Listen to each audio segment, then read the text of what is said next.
Louis XIII is the king of cognacs. Therefore, Louis XIII deserves a tasting like no other, and I would like to take you through the different steps I would like to advise for a proper tasting of this caliber to take place.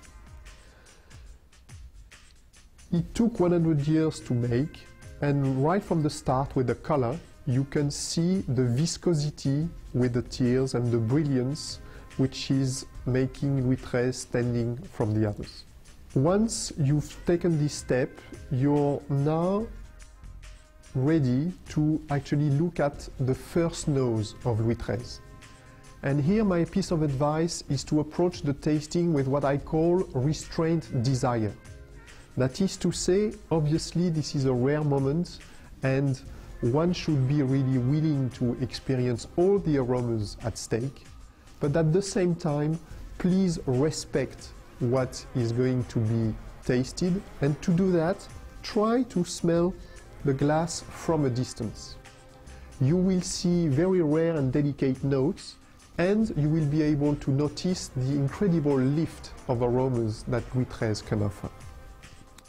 Once you have done this first nose, you are then ready to come closer to the glass, where you will see a very different layer of aroma. It was delicate to start with. Here you have a real fruitiness starting to express itself. Then smell the glass again, a third time, coming deeper in the glass this time, where you will see all the sheer opulence of Louis XIII expressing itself. The other benefit of taking time for the different noses and smells to be enjoyed is to actually also prepare yourself, your body and your palate for the tasting experience. Same piece of advice for the first sip. Try to take a tiny amount in mouth. Try even to simply wet your lips to crush one drop of Louis XIII.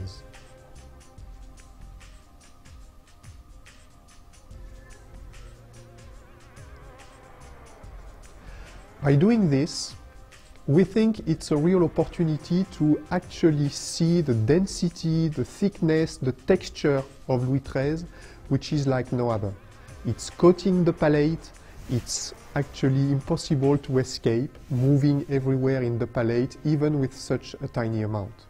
And you will see how velvety it is, but also how elegant and discreet it can be at the same time, like lace.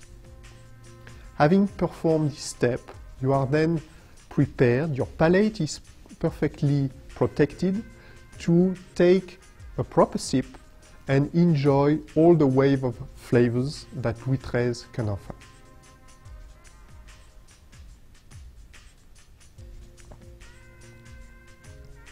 You have here all the ornaments coming from the great amount of eau de vie, to a number of 1200, that the assemblage of Louis XIII does contain.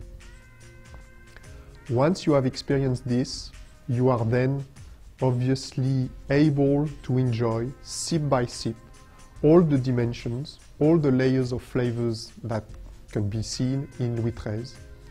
There are many to describe. They are all impossible to see at once.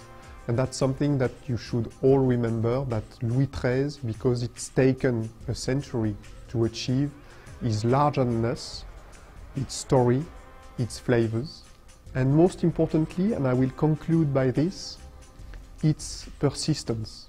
The length of flavor of Louis XIII is renowned to last 1 hour, and all the sips you're going to take are going to help you to realize how this length of flavor can express itself, and this is going to prove to you that Louis XIII is a tasting like no other cognac.